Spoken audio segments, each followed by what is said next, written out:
Hey, I'm Alex, and let's just get this out of the way. I'm not some finance bro in a suit. I'm just like you, someone who's definitely felt that knot in their stomach when thinking about money. So let's talk about something real today, why managing your money can feel so stressful.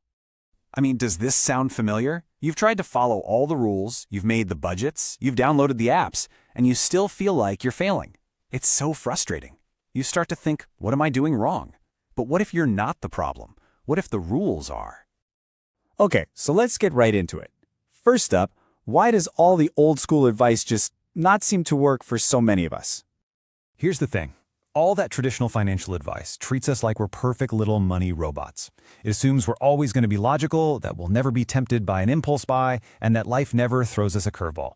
But we're human. Life is messy. That's why a rigid spreadsheet just feels so restrictive and, let's be honest, usually falls apart after a week.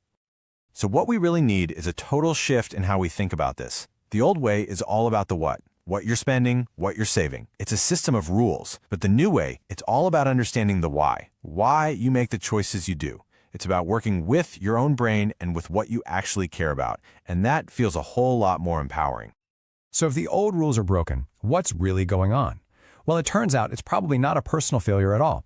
It's that our brains have these weird, predictable patterns, these little glitches when it comes to money. No, seriously, I need you to hear this. It's not you. Our brains were basically programmed for survival in a totally different world, hunting and gathering. They weren't designed to handle credit cards and crypto. So that old programming is still running in the background, and it's just not built for the modern financial world. So let's talk about the first major glitch, loss aversion. This one is huge. Our brains are hardwired to avoid losing something at all costs.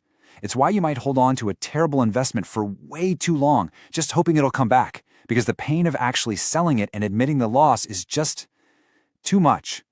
And just how powerful is this feeling? Well, studies showed that the pain of losing $1 feels about 2.25 times stronger than the pleasure of gaining that exact same dollar. That's wild, right? No wonder we make such weird decisions when we're scared of losing something. And then, of course, there's the classic keeping up with the Joneses. This is not just about your Instagram feed, okay? It's a deep, ancient survival thing. Back in the day, your social status could literally mean life or death. Today, that same instinct just pressures us into spending money we don't have to look a certain way, even if it's driving us into debt. All right, so our brains are working against us. Great. So what do? We stop fighting them and we start understanding them. This is all about finding what I call your wealth identity. I mean, just imagine for a second, what if you had a roadmap that was actually designed for you, for your brain, for your habits, for your actual goals? That's the whole point. It's a tool to get to know yourself better so you can stop following generic advice and start building a plan that really truly fits. And it breaks down into 3 pretty simple steps. First, you figure out your brain-specific glitches. That's the what. Then, you get super clear on what actually matters to you in life. That's the why. And finally, you get to know your natural money personality. That's the who. This second step is everything. Seriously, forget what you think you're supposed to want. What do you want? What actually brings you joy and fulfillment? The goal here is to start connecting every dollar you spend to the things that genuinely make your life better. And your values can be anything that's real to you. For some people, it's all about security. Just that peace of mind knowing you have a safety net. For others, it's freedom, the ability to pack up and go on a trip. Or maybe it's supporting your family or investing in your health. Once you know your top 2 or 3, that becomes your new compass. And finally, it's about knowing your default settings. Look, we all have a money personality. Maybe you're a natural saver and you just love watching that account balance go up. Or maybe you're an investor who gets a thrill from taking a risk. The point isn't to put you in a box. It's just to help you understand your own tendencies so you can build a system that works with them, not against them. Okay, so you have all this new self-awareness. You know your glitches, your values, your archetype. How in the world do you turn that into a real plan that actually works?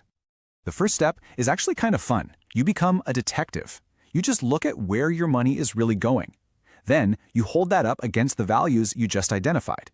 You'll probably find all these little money leaks, cash flowing into things that don't actually matter to you. And that is where you can make a change. And this, right here, is the key to everything. If you know you're an impulse spender, you don't just try harder to have more willpower. That never works. Instead, you work with that fact. You set up a system, like automating your savings the second your paycheck hits, so the money for your goals is gone before you can even spend it. You're not fighting your brain, You're just outsmarting it. Because at the end of the day, it really does come down to this. Doing well with money isn't necessarily about what you know. It's about how you behave. Once you understand your own behavior, your own brain, you can finally build a financial life that feels less like a constant struggle and a whole lot more like you. So the real question isn't, how do I budget better? It's, what plan is my brain actually built for?